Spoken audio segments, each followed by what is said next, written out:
So I ran up to this strange man in the woods and said, "Mister, what are you doing?" He says, "I'm fishing." I go, "Oh, well, I'm fishing too, but I don't know what you're doing." It was, "Oh, I'm fly fishing." And he handed me the rod.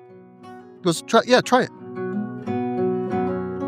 The hardest part guiding sometimes can be having people who can't cast, right? And you want to have a basic way, an easy way to teach them the basics so they can be productive. You know, my grandfather, Ed Grant, used to say, in order to tell a good story, you take an absolute fact, even if it's a little one, and keep building on it till it's a good story. But we don't have to because our experiences have been real. Welcome to the Flyline Podcast, where we enjoy the interesting stories behind the legendary guides and luminaries connected to Maine fishing. I'm Michael Jones. Today, I'm joined by Captain Dave Pecci. From growing up fishing and exploring the Kennebec River as a child to becoming a professional guide in the late 80s, David's story is rooted in hard-earned experience, observation, and a deep respect for the fishery. In this episode, David shares his journey into guiding, the evolution of his boats, from the early days running a cuddy cabin boat named Obsession, to the specialized flats boats he uses today, and what it's been like to adapt through decades of change on the river. We talk about the striped bass fishery, including the impact of the Edwards Dam removal, the cycles of fish populations, and the challenges that come with managing a resource that is constantly shifting. David also reflects on his role in conservation efforts and advisory boards, and what stewardship truly means when your life is tied to the water. It comes with great respect to introduce the Flyline Podcast audience to one of Maine's most legendary striper captains, Captain Dave Pecci. Welcome to the Flyline Podcast. Thanks, Mike. I'm glad to do it, and I just want to welcome you to my home that I moved into when I was 2 years old and moved away from as a young adult, and I'm back in again. It's just a pleasure to do this with you. Yeah. Let's talk about where we are. Tell me where we are, David. This is Whiskey Creek. We are just on the outskirts of downtown Bath. We're in North Bath. Whiskey Creek runs out 1.5 miles, and it dumps into the Kennebec about 2 miles below Merrimeeting Bay. So from here at high tide, I can jump in a boat and go out and go to the ocean if I want to. Yeah, but you don't. I don't guide from. I mean, it's a mud flat at low tide. There's just the one does one here. Tell me about the house we're sitting in. My mom and dad bought this when I was 2. My dad was a career he actually had 2 careers. He was a fireman for quite a while, but his main career was a ship fitter at Bath Iron Works, 8th grade education. My mother was a homemaker and had part-time jobs working at the nursing home and the local oil company right here in the neighborhood. I don't remember living anywhere else other than in this house. So I grew up here. I grew up catching largemouth and pickerel and yellow perch on this side of the pond. And then when I got old enough where Dad would let me loose, I'd be in the 12-foot John boat out here and found striped bass. Then caught a few when I was 10, 12 years old. What was it like back then? There was no fishery for them. I mean, a few people would go down the river and catch. I know when I was a kid, I would hear stories of people catching big fish down the river, but it wasn't a world-class fishery. It was just there and people would catch them, you know. But the river was, at that time, the river had cleaned up. Yeah. You know, this was the 7th most polluted river in the country. That's right. And it was the fastest one to recover. Right. And why do you think that was? Clean Water Act and just the nature of the beast. I mean, you got 30% of the watershed for the entire state of Maine. So it basically just flushed itself clean as soon as we stopped dumping shit into it. Yeah. Yeah. It's amazing how nature has a way of rebounding. Absolutely. What is your position on the removal of the next 4 dams heading up towards Skowhegan and Madison? Fantastic. Me too. I think it's great. I mean, the Edwards Dam, everybody thought the Edwards Dam was going to be the golden key to restoring the striped bass population on the Kennebec. And probably if they'd done it when they first started talking about it instead of 20 years after they started the process, it may have happened. The only way you're going to have a native population of striped bass on this river is to actually start another stocking process, because we're so far below critical mass that the few fish that are in this river that do reproduce every year, there's young of the year caught here almost every year, but it's so far below critical mass that the only way you're going to fix that is to find someone with the gumption that Brad Burns and John Cole had Yes. and do the same thing again. And what is it that they did? They brought in 350,000 fingerlings from the Hudson over a 5-year period, turned them loose in this river. Is there a hatchery on the Hudson? There were hatcheries on the Hudson. Are there still? I believe so. There's hatcheries, there's striped bass hatcheries up and down the coast. There are ways to do it. Now, teach me about striped bass, David, because, I mean, I think of Atlantic salmon that if you pull them from one river and stick them in another, it doesn't work. If you take them at adult size, it won't work. But you can put fry fingerlings in this river system, and they will imprint to that river system. It has to be before their first migration. Understood. Once they start migrating, you go out, and they don't go out. I mean, where do you think the Kennebec stripers go in the wintertime? I'm sure you do know, just from telemetry. From talking with everybody over the years, the assumption are that there's a few that overwinter. There's the assumption that the rest of them actually move in with the East Coast stocks and travel with them, but come back sooner. Indeed, Chesapeake Bay, Hudson. Chesapeake and the Hudson. Yeah. They move in with those fish and they overwinter. And no one really knows where those fish consistently overwinter. It's somewhere further down the coast. Most people think that they overwinter outside the 3-mile line, out in the ocean, rather than go back into the bay or back into the Hudson to overwinter. Be interesting if there's been any telemetry studies to see where, you take a good sized fish out of the Kennebec, a 30 or 40-inch fish, and follow its. That's the problem. I mean, we've got spaghetti tag information that'll sink a battleship, but we don't have telemetry information. Interesting. Yeah.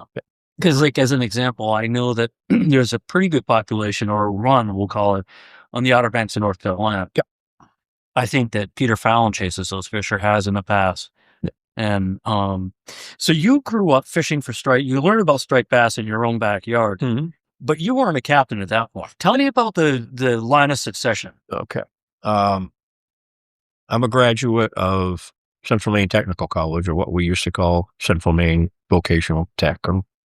Anyways, so my career was vocational construction, residential construction. Yeah. And in 1988, I bought the Obsession that I still own, believe it or not, from 1988. Which is a boat. 22-foot cuddy cabin. And I did something that no one who owns a boat should ever do. I kept meticulous records of what it costs to run it for the first 2 years. Don't ever do that. And I found out that it costs me to turn the key in the boat based on the hours of use. It costs me 3 times what my hourly wage was on boat. No kidding. Give me some examples of what costs that you wouldn't think of. Well, I mean, you've got you've got your insurance and your boat loan, but then you've got maintenance, you've got repairs, you've got propellers when you run aground, You got gasoline. yeah. And you've got all of these costs. Ice, you're going to go through a lot more fishing tackle after you have a boat and you're seriously fishing. So you take all of that and you add it all up and divide it by 180, 200 hours, which is a lot of hours to put on the water a year. Right. And it was staggering. And my plan when I first bought the rig was, well, I'll just start tuna fishing and I'll pay for the thing in 3 or 4 years, tuna fishing. Well, tuna fishing is really tuna wishing. Right. I like that. And one of my buddies says, if you start tuna fishing in June and you go out to the ledges and you throw a bait overboard, and in August you catch one. So I did not pay for my boat tuna fishing. 2 years I tried. And you want to go on the hole in a hurry, start buying tuna gear and tuna bait and gas to go tuna fishing. Yeah. At that time, back in 1988, that was $300-400 a day just to go out there and not catch one. Yeah. I had a client, and I was working up in Farmington, who was basically a blue blood from Boston. Yeah. And he would go out on his tuna boat, which was captained by someone like yourself, a captain, down in, I can't remember, one of the big coastal communities down in Massachusetts. Not yet. Gloucester? Gloucester. Yeah. It's exactly where he was out of. Yeah. And I would say, David, did it pay for itself this year? Nope, not this year. What about last year? Nope, not last year. When did it ever pay for itself? 3 years ago, we caught, X number of fish, and it's a losing battle, from what I understand. Well, there are guys that can make a living at it, right? If they want to live on the water the whole summer, right? The most productive tuna fishermen are the guys that go out and haul their 800 traps and then go tuna fishing in the afternoon, or take a day off once in a while and go out and catch a couple fish and use it. And they'll catch enough where it's worthwhile for them. For the layman, you're talking about lobstermen doing this on the side. Yeah. And you know, if you want to chase the fish up and down the coast, Yeah. and if you're a tuna fisherman and you want to chase fish from here to Hatteras, and you want to live on your boat for the entire summer and do nothing but tuna fish, you probably could make about the same amount of money as I could doing construction work. Right. And I could say the same thing about guiding too. so let's go back to 88 when you bought Obsession number 1. How did you come up with the name Obsession? My first wife named that boat. Do you want to expand on that? No, Okay. that's basically We'll leave it. it at that. Okay. I mean, that's basically it. Joanne and I married very young. We grew apart. It really did. The boat didn't wreck our marriage. I mean, we got married very young. We were together for 8 years, but she named the boat because at the time, before I got that, I was really into fishing, and I was doing some offshore shark stuff, and I was doing the night striper stuff, and really starting to get into it. And that was the reason that I bought the boat, and that's why we named it that. Right. Yeah. Was your father a fisherman? No, my dad was a career worker at the shipyard, and his hobby was tinkering, and he loved to build stuff. He didn't build out of wood like I do. He built out of steel. He was great at building contraptions. He would go find a junk pickup truck somewhere and turn it into a plow truck, and he'd then get a set of horse plows and put behind it to till the garden. You know, we got a 16-foot garden, and he's out there with a 4-wheel drive truck with a horse plow behind it, turning the garden over. He just loved to tinker on stuff, and I picked that up. I don't work with steel as much as he does, but I picked up that stuff, and I do the wood thing more than he does. But he wasn't really an outdoorsman. He never took me deer hunting. He took me duck hunting, and he did take me fishing as a child. Yeah. Well, you could hit Mirror Meeting Bear the Rock from here. Yeah. So I can see why duck hunting would be. Well, this pond is pretty good too. Yeah. And just this creek on this side is really good. So he did expose me to some duck hunting, and he exposed me. I exposed myself to fishing here, with this pond here. I mean, my mother was scared for a while, and then she just said, "Well, if he drowns, he drowns," And I just would spend time here. And my exposure to salt water was on Saturdays. My dad would take me down to Sebastopol to a friend of his house who was a lobsterman, and they would drink Black Label, not to excess, but they would drink Black Label, and I would take my hand line and crush up some periwinkles and catch blackback flounder. Say that again. Blackback flounder, winter flounder. Yeah. Go down off the wharf and we'd come home and cook up some flounder. And that was my exposure to saltwater fishing to begin with. Self-taught? Well, he would, he and his buddy Jerry Bartlett would show me what to do. So I'd just basically go down there off the wharf and just tie a heavy steel nut to the hand line and put a periwinkle on the end of it and pull in flounder, which you can't find now in shore. They're gone. So, and then he did take me mackerel fishing and that kind of stuff. But from there on, it was basically me. My exploits here on the river basically started. My dad was very old when I was born, and he retired from the shipyard when I was in junior high. So when my dad retired, his big extravagance was going down to the Sears, which we had one downtown at the time, and he got himself a 12-foot aluminum john boat. He didn't spring for a brand new outboard, though. He bought the boat, and then he found a 7.5 horse Elgin outboard. Yeah. I don't know if you're familiar with that. I heard of it. It was 7.5 horse single cylinder, had the gas tank on the top, and it didn't have your standard recoil on it. Okay. It didn't have a rope start. It did have a recoil start, but it wasn't self-engaging. There was a little button on the top of the gas tank. I can picture it. So you'd grab the rope and you'd hold down on the button to engage it, and then you'd pull it to start it. Okay. And basically, Dad said, when you've got enough lead in your pencil, you can start this thing. You can go out here, but otherwise, no. I need to know you can start this thing. So one summer, didn't get to use it that much, so I paddled around out here. Well, the next summer, I figured out that you don't have to hold that button down with one hand. All you have to do is engage it and hold some tension on the rope, and then you can use two hands. So that next summer, I got to spend as much. I never went out into the big river. I mean, it was all up in here, and around the islands and stuff. And I was catching some stripers and stuff. And every time I left, Dad said, "How many shear pins you got with you?" Because I was always running into rocks and dinging up the rocks and all other stuff. So, but anyway, so that's how it all started.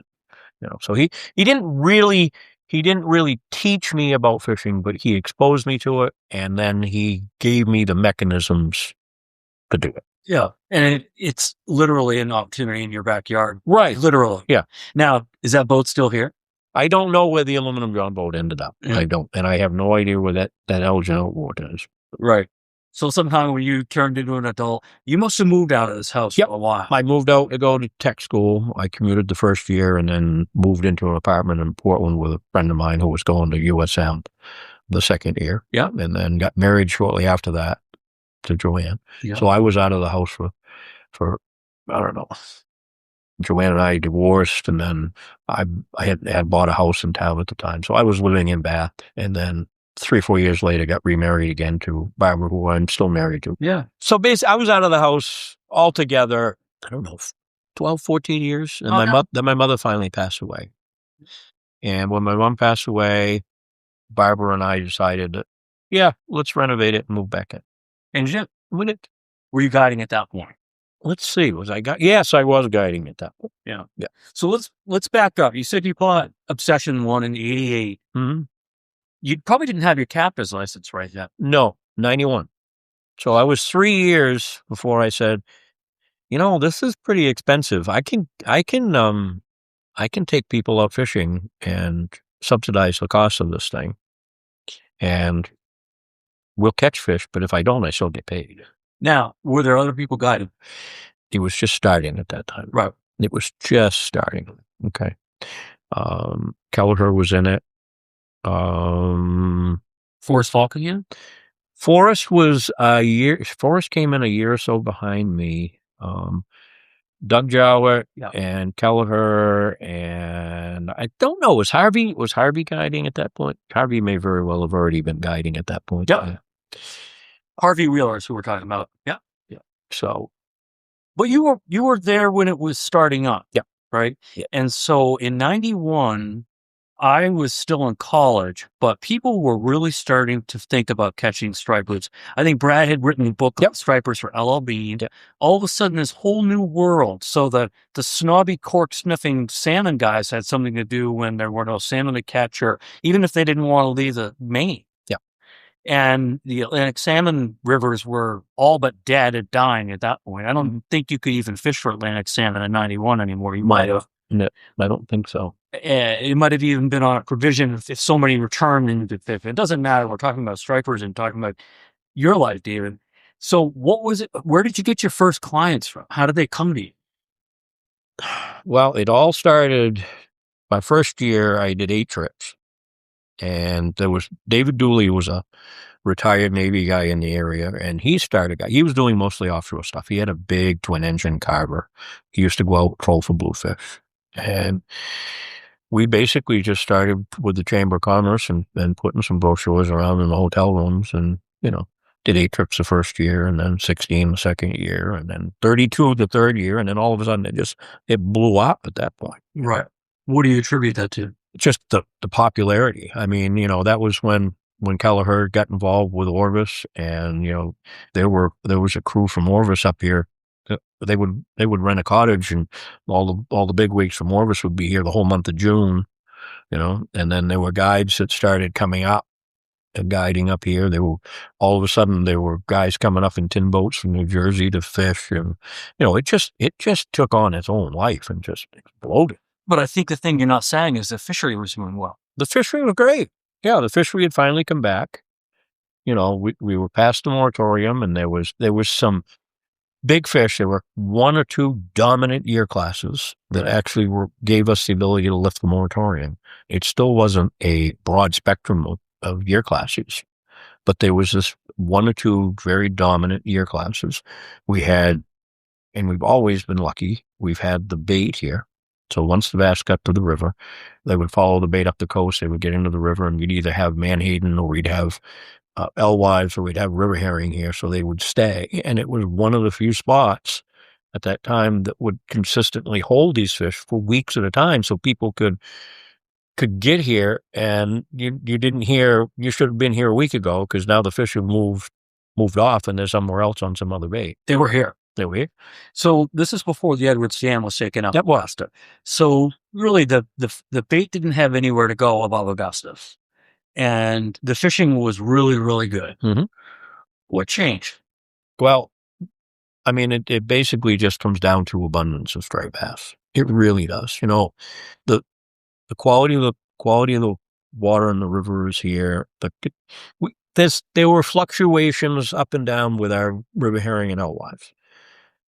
The pogies, here and gone. I mean, we had that big, massive 2 or 3 years there where the pogies were everywhere. Right. That actually helped the bluefish out more than the striped bass, to be honest. You know? Is that when they had there were so many pogies in that you could smell them in the air, and you had the big die-offs up in the coves. Right. You know, and there was just a glut of them. And that actually, that didn't help, in my opinion, that didn't necessarily help our striped bass fishery. It brought in a lot of bluefish, right, which were a blast to catch. I mean, you know, when I first started, I was a bluefish guide. Mm. You know, I was 3 or 4 years into my guiding career before the stripers really took over in popularity. We'd have people that wanted to come up and troll for bluefish. When I was a kid, David, my dad and our neighbor would go down in a little corset around Popham Beach in the Kennebec, and they put in Bath and go down to Popham, and I don't even think there's a limit. Was there a limit? Yeah, because they would fill a boat with bluefish, and we eat, and then they bring them home. And you know, I was poor. I was raised outside of Augusta, and we didn't have any money, so a freezer full of bluefish was really something you could lean on if you could get your deer or whatever. But the point is, I don't like bluefish. And I remember there's 2 things I don't really care for: venison and bluefish. Why? Because I had to eat it. And maybe if I had bluefish again, especially if you cooked it, I might. Oh, it's not great. Yeah, you know, it's not great. It's not great. Yeah. Now stripers are great. Yeah. I would eat a striper, but we shouldn't be doing that because we're talking about a very important species that's been really struggling as a result of a lot of things. You mentioned earlier, David, about human activity being about 25% of what affects. That's my opinion. Yeah, no, your opinion is what we're talking about. I mean, you've got a fishery that is popular, and there are a lot of people fishing for these guys. So definitely is. You know, and then you can get into the whole discussion about, okay, 80% of the mortality on striped bass is now in the recreational sector, not the commercial sector, right? That has been a tough pill for people to swallow. That has been something that when you say it on your boat to a striped bass client, it's either deer in the headlights or bullshit. You don't know what you're talking about. But it's true. The recreational sector is 80% of the problem. Interesting.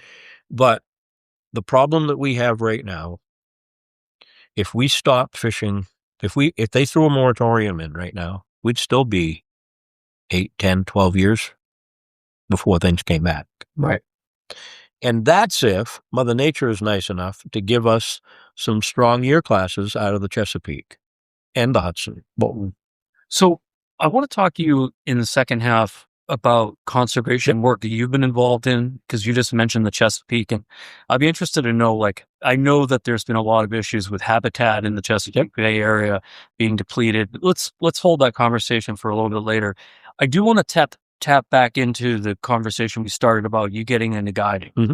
And were you doing anything with fly rods at that point? No. When I started guiding, the first 3 years I was guiding, we were trolling for bluefish. We would occasionally catch a striped bass. You know, occasionally we'd find some bluefish on the surface and we would cast big plugs at them. But I was not into fly rods at all. You know, there were 4 or 5 guys on the river that were doing it, and I was hearing about it, and I was seeing it. And Barbara at the time was working at LLB, customer service, and she's hearing about it. She knew Kelleher, and she knows Tom Ackerman too. She knows Tom, yeah. And she's saying, you know, there's a lot of talk about fly rodding for these striped bass. Why don't you get into it? I said, well, I guess I could build my client base out a little bit, be a little more diverse. She brought home a fly rod from the e-store. Honest to God. My wife brought home an LL Bean fly rod from the e-store, and I started flailing around with it. Yeah, for the for the listeners, the e-store is the employee store, or things that get returned or damaged. Right. So that's how you got started? Yeah. With a $7 returned LL Bean fly rod. Was it actually a rod you could striper fish with? I did. Yeah. I mean, now looking back at it, 7-weight noodle, it was, in a freshwater reel with no drag, but basically, it worked. Right. Yeah. And I got to admit, when I caught a couple of 3 on them, I said, oh, this is kind of fun. It is. But it basically was a business move because I just wanted to be able to do more trips. And I thought maybe this would be a way to expand the client base. Right. To do it. Right. So I can see you before getting into fly fishing, maybe going out of the Kennebec River and down around the mouth of the river. And now once you add the fly rod into the equation, you're going to be going up into the river. Yep. Am I getting that right? Yeah, that's exactly right. So we're not going to name spots because that's not right. That's not what this is about.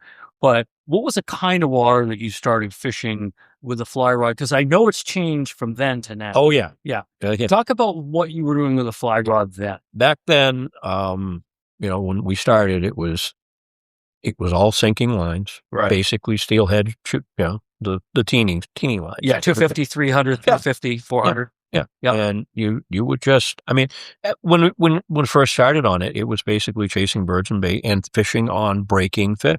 Yep. That's how anybody cuts their teeth on striped bass, is following the birds and throwing at fish that are breaking on the surface. Yeah. And then that was not necessarily the teeny lines, but they sure did work good for that too. Great, still do. But then, over the years, then you say, well, geez, where did these fish go when they're not feeding on the surface? So you just poke around and they must be in deeper water. They don't vaporize. So then you just start exploring deeper water and you start fishing a little deeper and all of a sudden you start catching fish when they're not breaking on the surface. I remember one of the early, I want to share a story with you, David, you'll appreciate. I was out with a guide on the Kennebec, Craig Trefethen. No legs, 2 prosthetic legs. Oh, yeah. Right? Yeah. Yeah, he put I it down. love him, yeah. Yeah, he's a hell of a guy. He didn't guide a ton, but definitely he enjoyed striper guiding and did a little bit of it.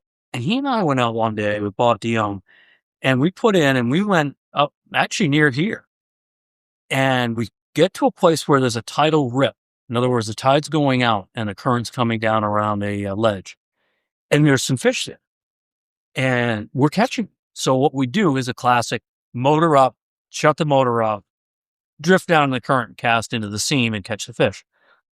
We do this once or twice and we land a couple of fish. And this pontoon boat comes around the corner that must have had 15 or 20 guys on it with spinning gear, came right into where we were. This guy was a captain. Chester Row. This is a person. Skid Row. Well, that's what it felt like. We were basically pushed out of there. And it was like, what? But that was back then. That was in the late 90s. This would have been before Edwards was taken out. He was a Lake Okeechobee largemouth guide, had ties to the Navy base at the time. He would come up here in the summer. He weighed 300 pounds. He wore overalls. That's him. Straw hat. That's him. And he had this booming Southern accent voice and one of the fishiest guys I've ever met in my life. Okay. Yeah. He self-taught this. He self-taught him this river, and that guy could catch fish on a day when most of us couldn't. What do you attribute that to? The hard work. Yep. Yeah. And never staying in one place twice. The guy was on the move all the time. He had a philosophy. He'd take 6 or 8 fish out of a spot, and it didn't matter if they were doubles or not. We had to move. And he just taught himself over the years. He had more spots on the river than anybody else. He knew where he could go. He knew he could pick a few fish here and there, and he was constantly on the move. Were they killing fish? No. Legally. They were taking legal numbers of fish. If people wanted to take them home, he would let them. Sure. But he was a very quiet but very conscientious and conservative-minded fisherman. Good. Really? I'm glad to hear that. Well, he came in with almost like a bullhorn into where we were fishing. But I just wanted to share that. And the other thing I remember too about that time was there was a little truck down at the boat ramp called Eels on Wheels. Oh, geez. Do you remember eels? No, I don't remember that. It was like an ice cream truck that you could buy eels from if you were going to go striper fishing was becoming such a thing at that point, that there was a guy who had eels on wheels. And again, it was like an ice cream truck that was converted into an eel tank. I never saw that. Yeah. Well, anyhow, it's a crazy time. But what I would like to do is let's take a short break, David, and then we'll come back because I want to talk to you about CCA. Mm-hmm. I want to talk to you about some of the stuff you do with conservation. Yeah. Sound good? Yeah. In this Flyline flashback, we take a close look at the role of the Atlantic sturgeon.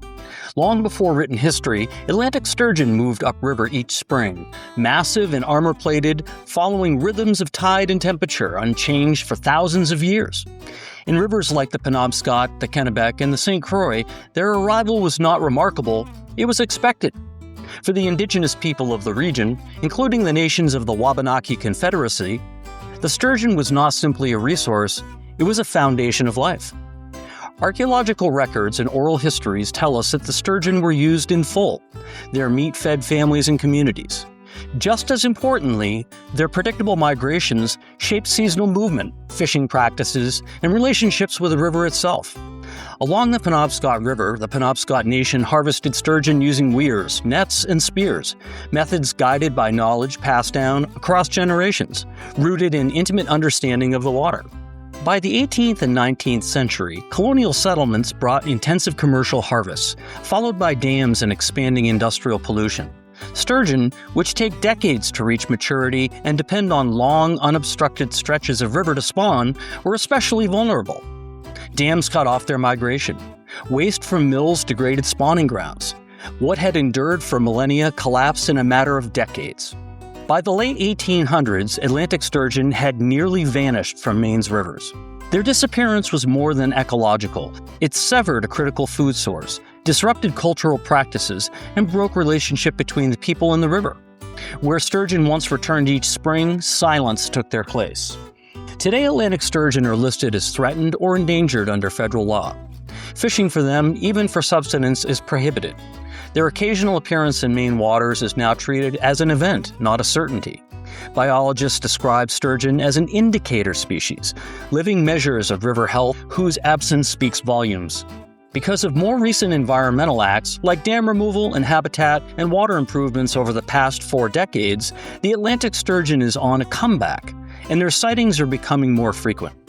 With more efforts applied to protect the Atlantic sturgeon, there is hope for a partial recovery of this important indicator species. And now, back to the second half of this episode. Welcome back from the break. Let's go back, David. At some point along the evolution of your business plan of becoming a guide, you decided to become an Orvis endorsed guide. Right. Tell me about that. Well, my wife works at LLB. At the time, she has retired. My wife worked at customer service in LLB. And when it started getting to the point where 50% or more of my clients were fly fishing clients, I got a couple of names from her at Outdoor Discovery and sent some letters off and said, hey, I'm fishing up on the Kennebec with a bunch of the other guides. I'd love to promote LLB products on the boat. If you got any kind of a program or not, I'd love to have you guys on the boat. And I'm not picking on LL Bean, but it was silent. Not one reply from 4 different people that I had approached. And knowing Barbara being there, she basically said, well, that's not the way it works. Usually you get a reply, even if it's a refusal, you usually get a reply from someone. So I don't understand why you haven't heard back. And I never found out why. Well, anyways, long story short, Calabar was involved with Orvis, and Mark Barnes had just opened up a fly shop on Commercial Street in Portland, was thinking about getting into outfitting, and Kelleher suggested that I contact and see if I could get on the endorsement program with Orvis. So went through the process, put in the application. They sent someone out to fish with me, got endorsed, and I've been on their program for, 25, 28 years. Does it help you? I get probably 40% of my new clients fly fishing clients come through the Orbis program. How does that work, David? You have to be vetted. And once you're vetted and they think that, that you meet their standards, you have a contract you have to sign. You have to carry their product on the boat. You have to carry good insurance. I mean, this whole thing is, you don't just send them a check to get listed in their catalog and on their website. I mean, there's vetting that goes on, and it is probably one of the most consistent programs in America where someone who's new to fly fishing and new to a fly fishing area can go to their resources and be pretty darn sure you're going to get a quality trip. And really, like the Maine Guide's license, if you don't get a quality trip through Orbis, you have a mechanism where you can let them know that you didn't have a quality trip.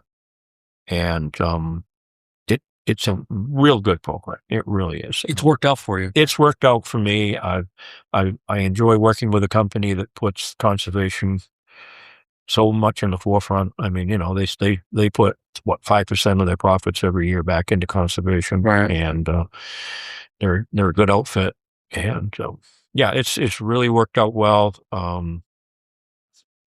And they've got guides all over the country, all over the world now.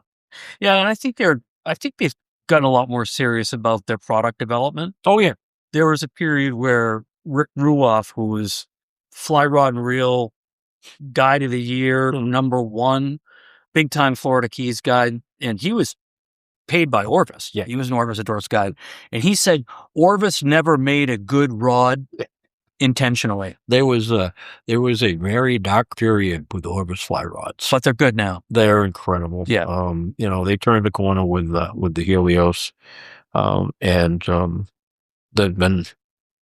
There are other manufacturers that have definitely caught up. I'm not going to say that it's head and shoulders above everybody else, but for years, the technology that they came up with when they came out with the H2 rods basically changed rod design. It really did. It's incredible. Some of the early ones broke really easily. Yes, yeah.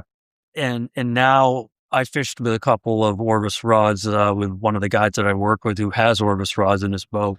And, you just pick up a rod and start casting it and you say, wow, this casts really well. And then you look down to see what it is, right? And they were Orvis rods. So that's a good sign that they're coming back. And maybe it's a good sign that stripers are coming back. There you go. Everything changes for the good and for the bad over time. Absolutely. Thanks for sharing that about being Orvis endorsed, because I think that's a really important credential to point out. I don't think I've actually interviewed an Orvis endorsed guide on the podcast yet. And if they were, I didn't know. So I want to go back to when the Edwards Dam was taken out, because I think you would have been on the river before and certainly on the river after. Yeah. And I mean, I think you and I can both agree, I know we both agree, that the removal of the Edwards Dam was a good thing for the environment. Mm-hmm. Was it good for the stripers? It was good for the stripers. It's messed up my fishing downriver, though. Tell me about that. When the dam was in place, we would get an influx of decent fish, good-sized fish, in early mid-June, and we would get them in the river for a week or two, and then they would kind of disappear. And then in July, when the water warmed up at the base of the Edwards Dam and the bait thinned out and the oxygen thinned out, those fish that were bumping their nose on the dam came back downriver, and we got to fish them again in July, and it was actually pretty good. Some of them would stay in the river, some of them would flush and go elsewhere, who knows where. But we would always get those fish when they first came in for a week or so. Then we get a little lull, and then we'd get them in July when they came back. We pulled the dam out, they didn't come back down. So what do they do? They stayed upriver, apparently. Up in Waterville? They either the fact that there was more flow and they were able to stay, in the Augusta area, or they were able to get up into above where the dam was and they were able to stay there longer. Maybe they came back downriver in smaller numbers or something. I'm not sure. But that whole early July fishery that we used to have of big fish that were yellowed out, that were in the river, weren't there anymore. We weren't seeing it. Yellowed out. Yeah. I mean, the river's very turbid. You've seen it. Yeah. It's very stained. Yeah. So a bright bass will get into the river from coming up the coast, and he'll be shiny, and 2 weeks later he's got a yellow belly. No kidding. Oh yeah, Yeah. they'll pick up a more of a bronze or yellowish color from. So you can tell the ones that are the new fish, not just from the sea lice, which usually drop off after the first day, but you'll find fish that have big, bright bellies, white bellies downriver, and then you'll catch a fish that the colors are more muted and the bellies are a little yellow, and that's a fish that's been in the river for. Just like a salmon. So, I love it. Yeah. So, I mean, I like the mantra that, show me bait and I'll show you stripers. Mhm. So I can picture that. I know the bait goes up to Sebasticook Stream in Waterville, Winslow, I should say. And they're seeing record numbers of bait fish up there. I'm thinking heron, I'm thinking live. Mhm. Yeah. Pogies? don't think you're going to see pogies in any large number that far upriver. No. That's Mermaiding Bay, Swan Island, Right. Richmond. Yeah, I've never personally heard anybody talk about large numbers of pogies beyond that point. Once you get past the bay into that first part of the restriction by Swan, I think that's basically as far as I go. Isn't that interesting? So you're, just to pick up on what we were talking about before, you think the stripers are going up river and staying up there in places that they can hide out. I think that's what happened shortly after the dam went out. Because it was too distinct to be anything else. The only thing that changed was when the year after the dam went out, we didn't have those July fish anymore. Right. And it wasn't just 1 year. It just didn't happen. We would catch a few, but those fish didn't move back down into this lower stretch of the river like they had for years. Right.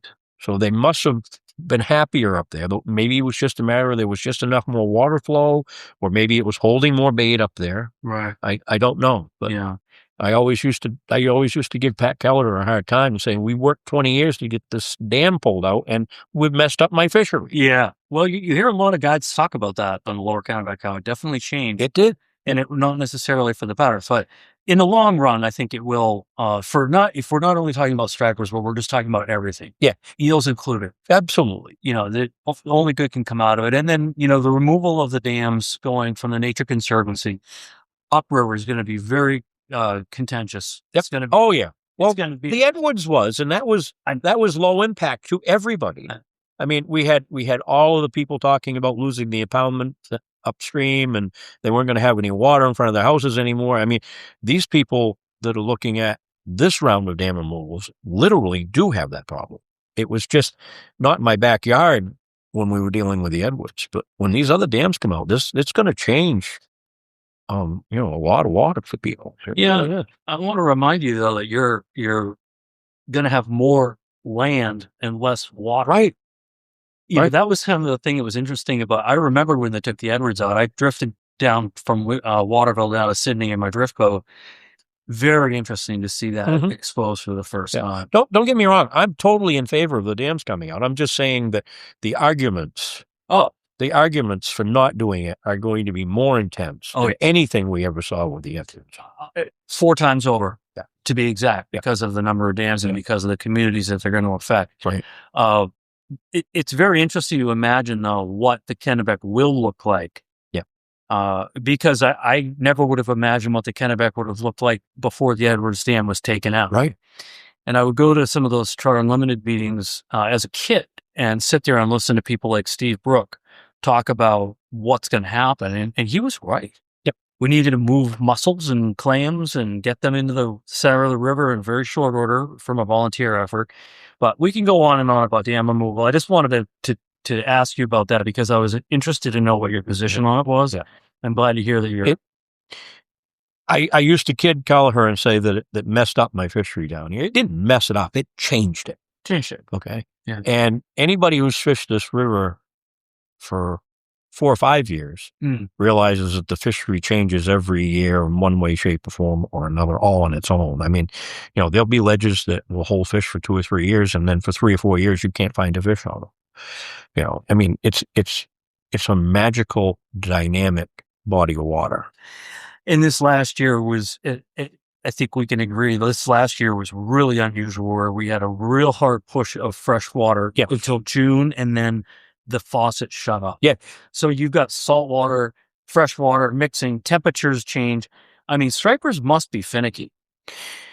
They're very tolerant. I mean, I've caught stripers in this part of the river up here when it's been a chocolate milkshake, they seem to be very tolerant of bad water quality.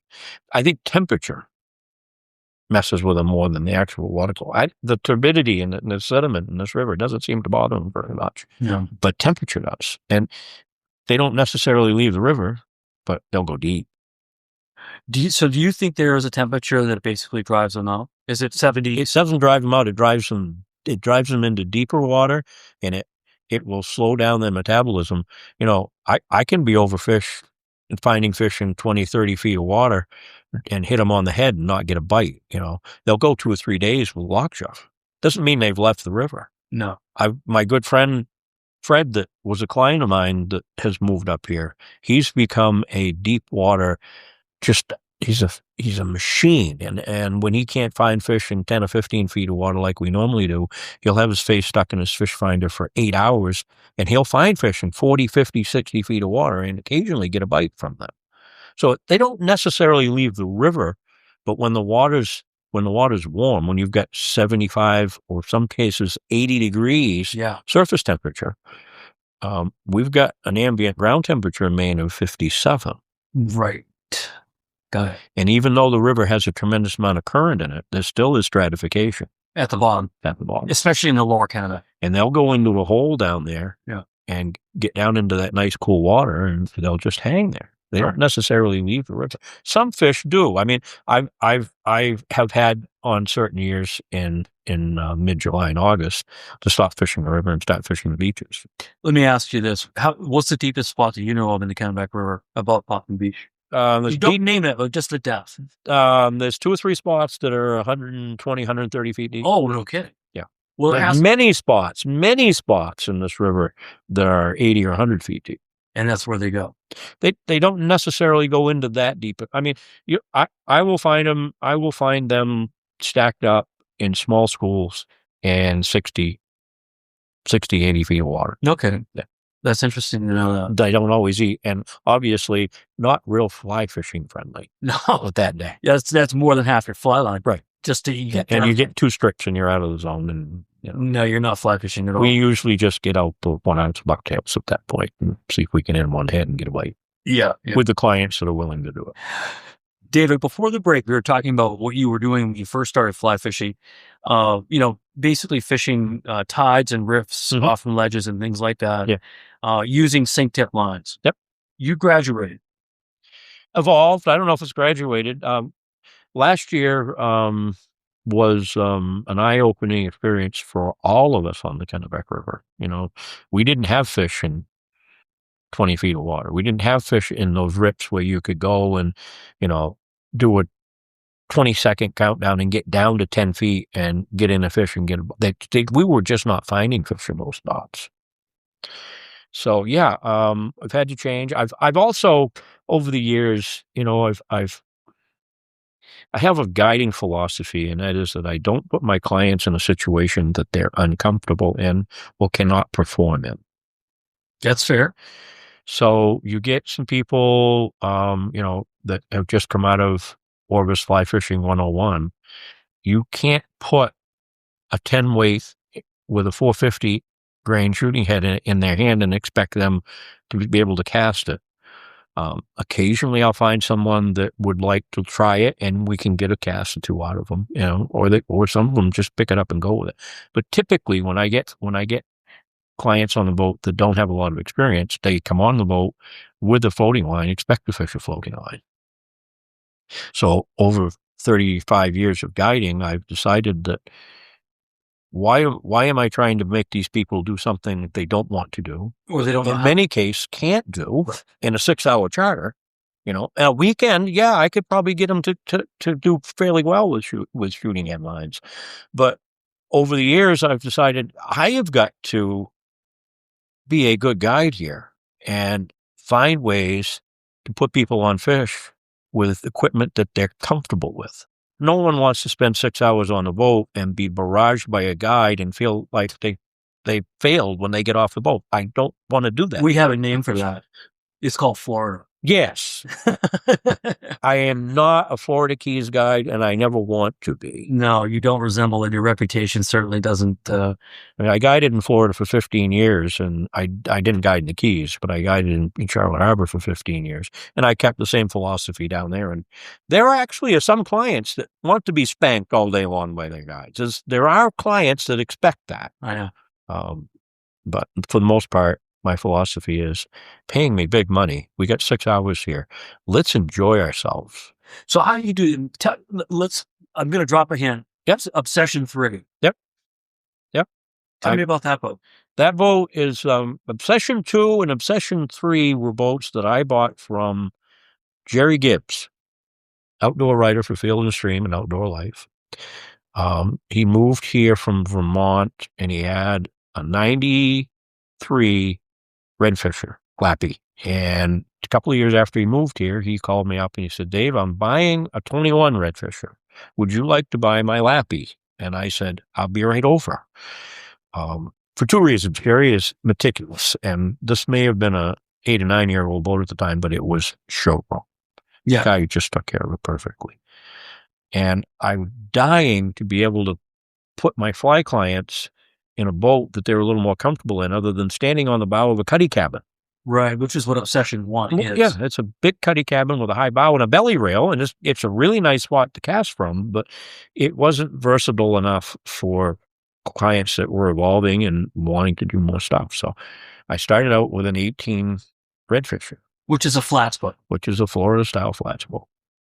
And wow, all of a sudden, I can get into 18 inches of water without spooking fish.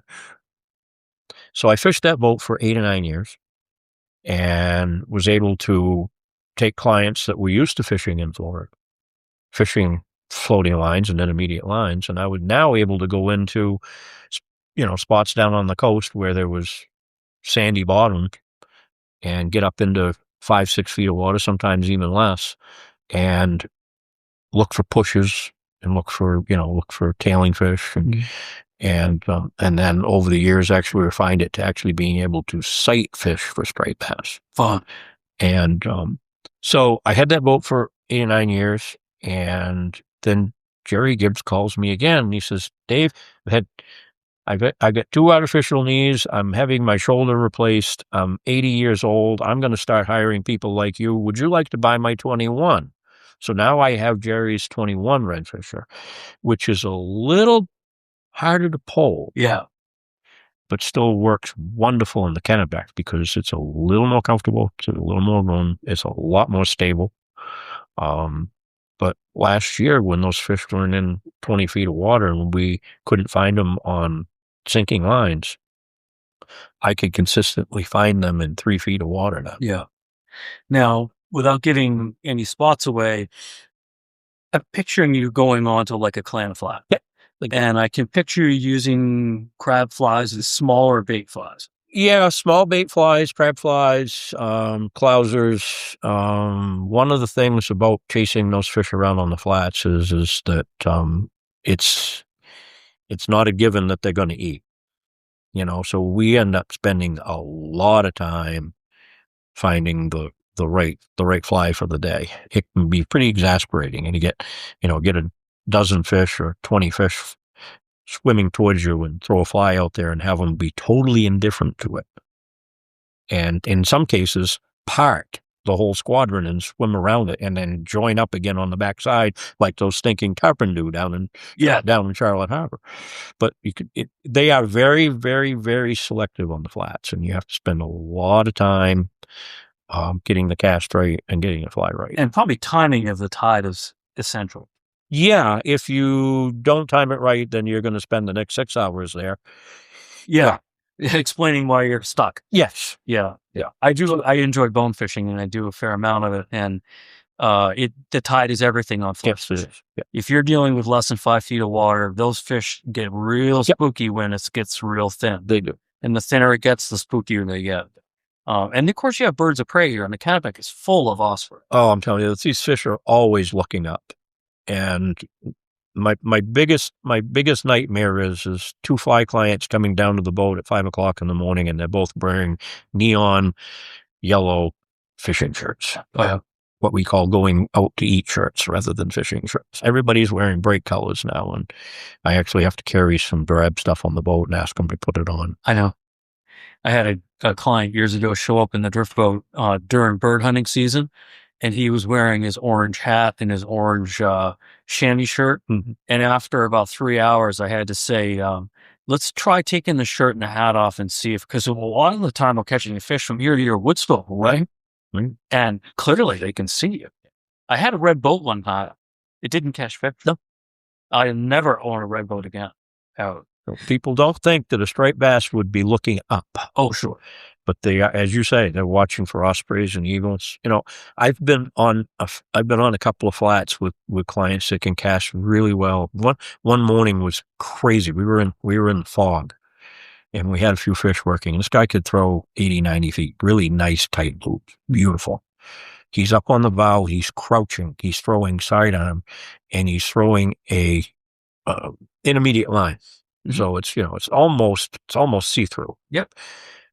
He's throwing a loop that's 30 inches off the top of the water, and the line spooked the fish before it hit the water. They could see the fly line. I know. In fog. I know. It's amazing. Well, they're that afraid. Their life depends on it. Yeah. Yeah. It's what it comes down to. Yeah. Let's segue, David, into, I was talking with some mutual friends of ours. And again, we don't know each other, you and I, but we know a lot of people mutually. Yeah. I understand that you took over CCA a little bit at one point. I did, and I failed miserably at it. Yeah, but the point is that you threw your hat in the circle to help. Yeah, I did. When Pat stepped down, there was a big void there, and I had some folks that asked me to do it. You need to be a Pat Kelleher to do that job. I'm more of an introvert. You probably wouldn't know that from the way I talk and everything, but I really am. I'm not that outgoing extrovert that you need to be the executive director. I probably made a perfect board member, but as far as someone to run the organization, but I did it for 6 months or 8 months. Yeah, to try to get us to a point where we could, be more effective and continue to grow the organization. So. Right. Was that just on the state level, or was that on a broader level for CCA? No, that was just at the state level. Thank you. That was just at the state level. Yeah. And you've done some advisory board work. Yeah, I was on the Striped Bass ASMFC advisory panel for well over 20 years. I dropped off of that a year ago. What is the acronym, David? Atlantic States Marine Fisheries Commission. An advisory panel, which is the guides and the commercial fishermen and all of that. We're an advisors to the Striped Bass Management Board. So, do you think that you were effective at that? No, not whatsoever. Because, again, it gets back to the mindset, but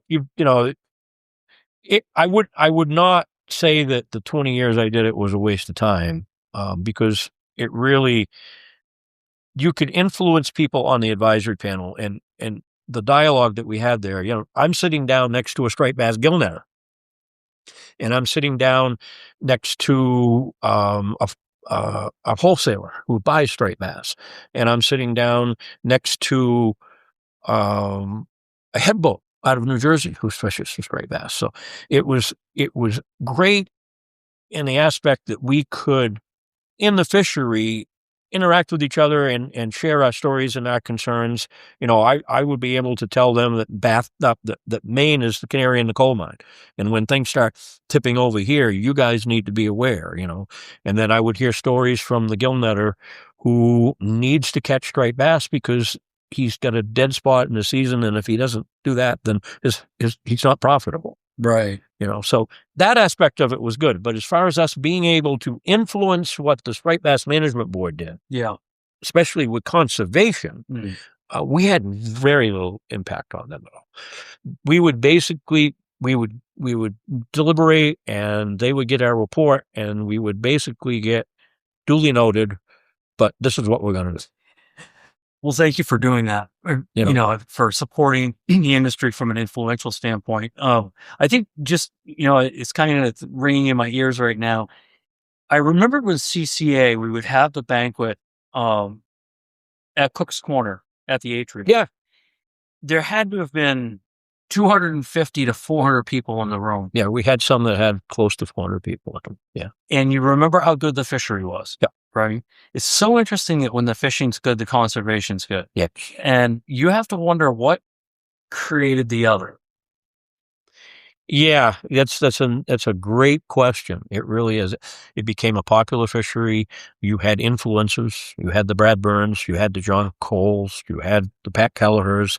You had Steve Wilson. You had all these people that were just, they were obsessed, to use a word, with the fishery, and they wanted to see it.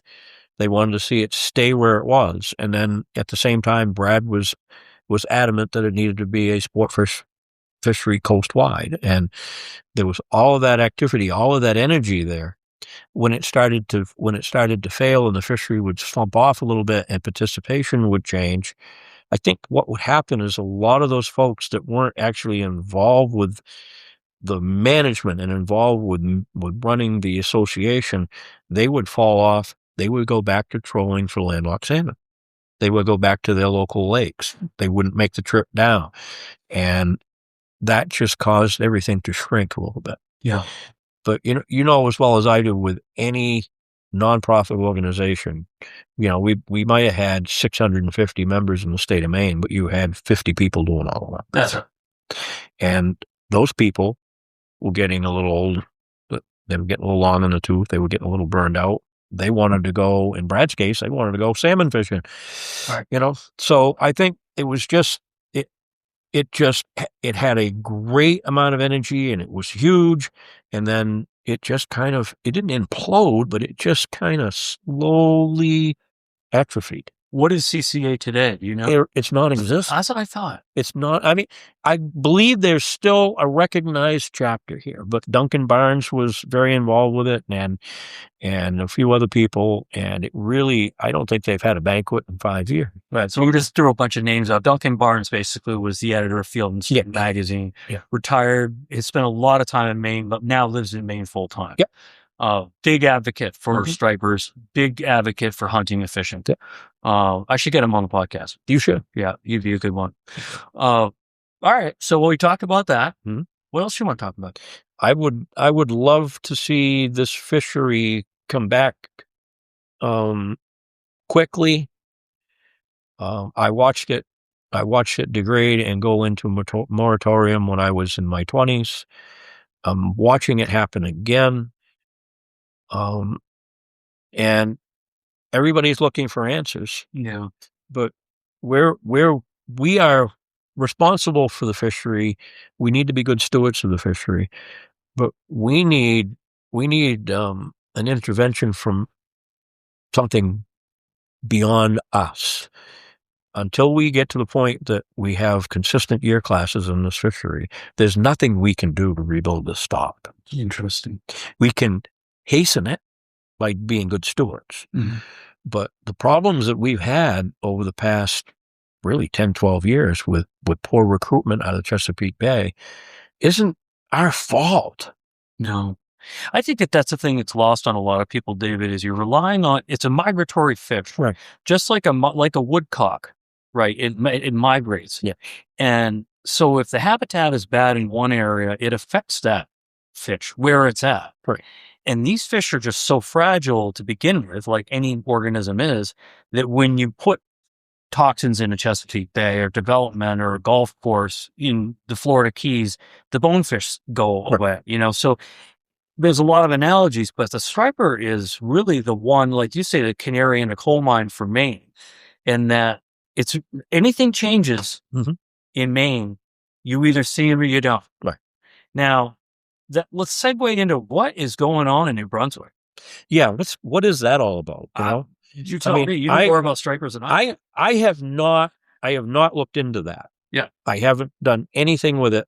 I know probably less about it than you do, but what is this with a population of reproducing fish in New Brunswick that travel south in the summer and then north in the fall? I mean, this is bizarre. It's beyond my comprehension. I know nothing about it. There has to be bait. Yep. There has to be bait. There has to be a food source. I know Brad's saying they're eating, Brad Burns so we're talking about, they're eating, the young salmon coming out of the Miramichi and some of the other rivers, which is probably true. But there also has to be bait. Mm-hmm. One of the things that you and I both know, you know more about it than I do, is that if there's not a food source, the stripers leave. Right. That's part of being a migratory fish. Right. Exactly. So there must be something going on up there in terms of that. It could be, I don't know, do they have the invasive green crabs up there? That's a good question. Right? Yeah. Because that would be a food source. Yeah. I know that just like anything else, there's almost like the jet stream, the Atlantic Ocean has currents, and for whatever reason, those, like you say, they go. It's just contrary. What direction are they going in? From what I understand is they actually in the summertime they migrate south out of New Brunswick down our way, not necessarily into the Kennebec. But they travel down the coast in the summer and return in the fall. Yeah, I mean, it's just crazy. And the Atlantic salmon guys want there to be. They want the commercial people to step in. Right. It's gotten out of control. There's so many stripers up there. So maybe, or is that where the Kennebec? That may be where our fish ended. At 67, there comes a point where I kind of just want to go fish. Yeah. And you don't want to drive to New Brunswick. I've tried my whole life in my career to try to figure out striped bass, and at some point, I don't know exactly when, I came to the conclusion I'm not going to figure out a striped bass.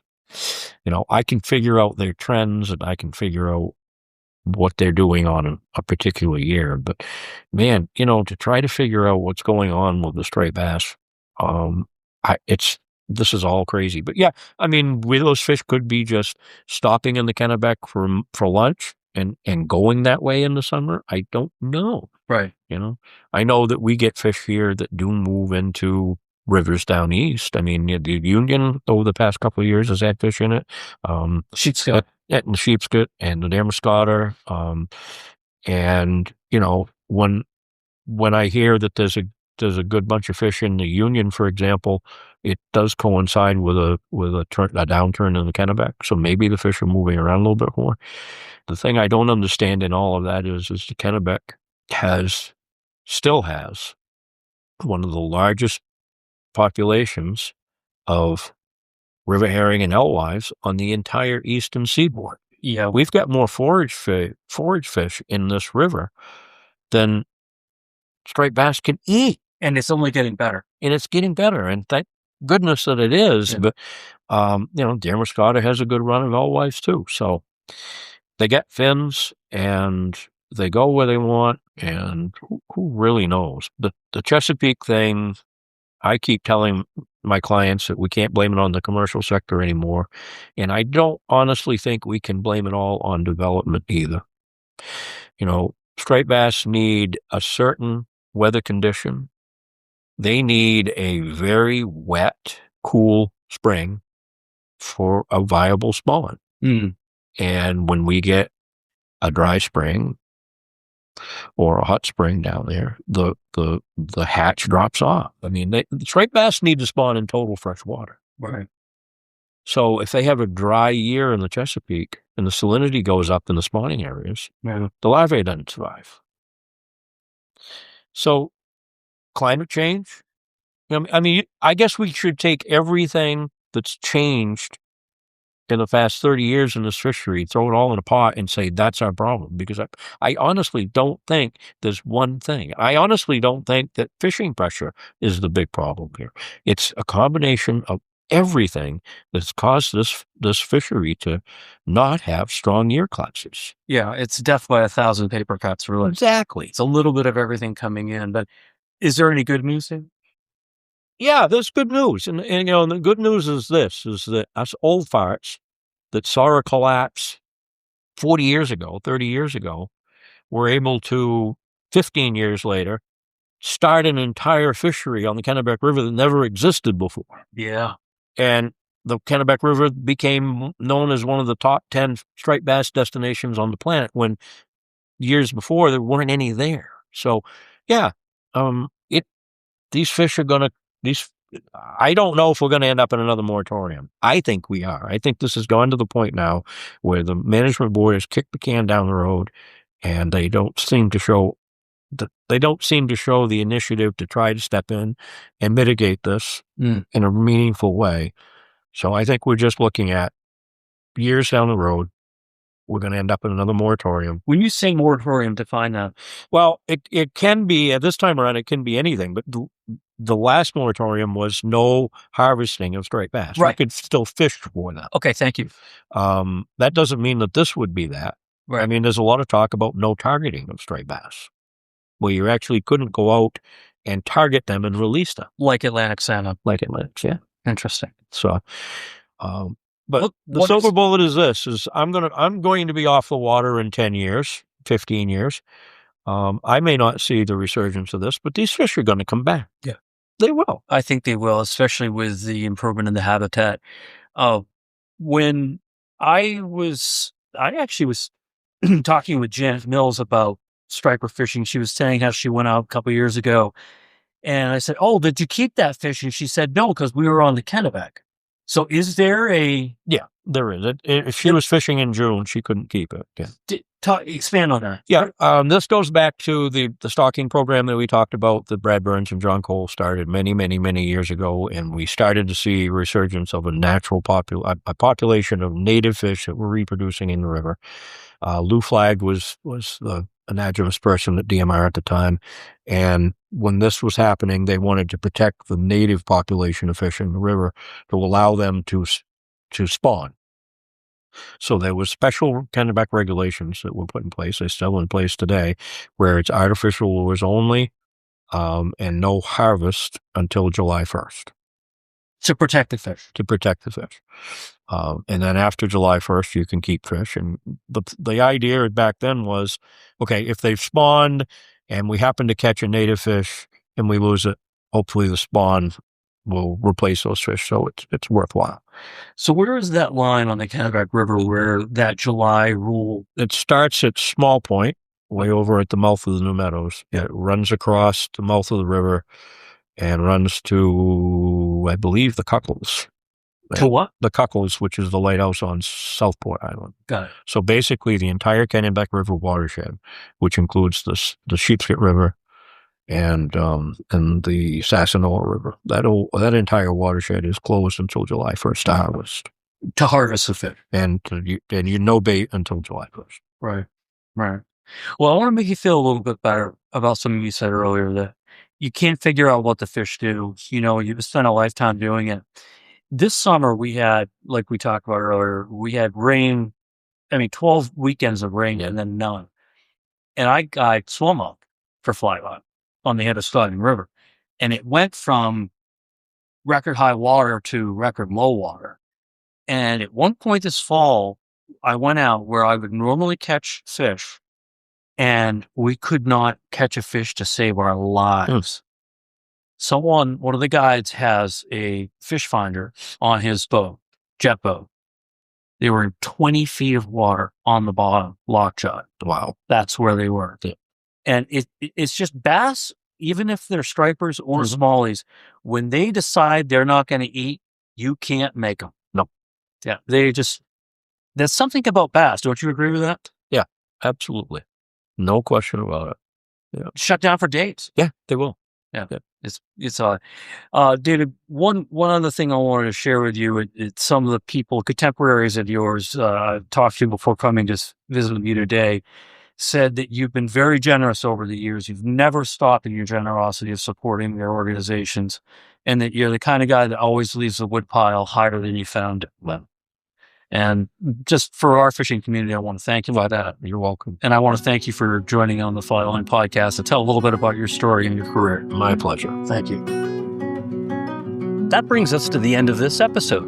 Thank you for joining us for this intimate discussion, and thank you for listening to Flyline Podcast. We're proud to be sponsored by Geiger, the world's largest family-owned promotional products distributor based in Lewiston, Maine. Their support helps us share the rich history of Maine's fishing community through the stories that will be cherished for generations. A new Flyline podcast episode is released every 2 weeks on Tuesdays, so be sure to come back to meet our next famous guest. Until then, this is Michael Jones, and we invite you to visit the blog section of our website to enjoy photos and contributions from our guests and experience all of the episodes at flylinepodcast.com.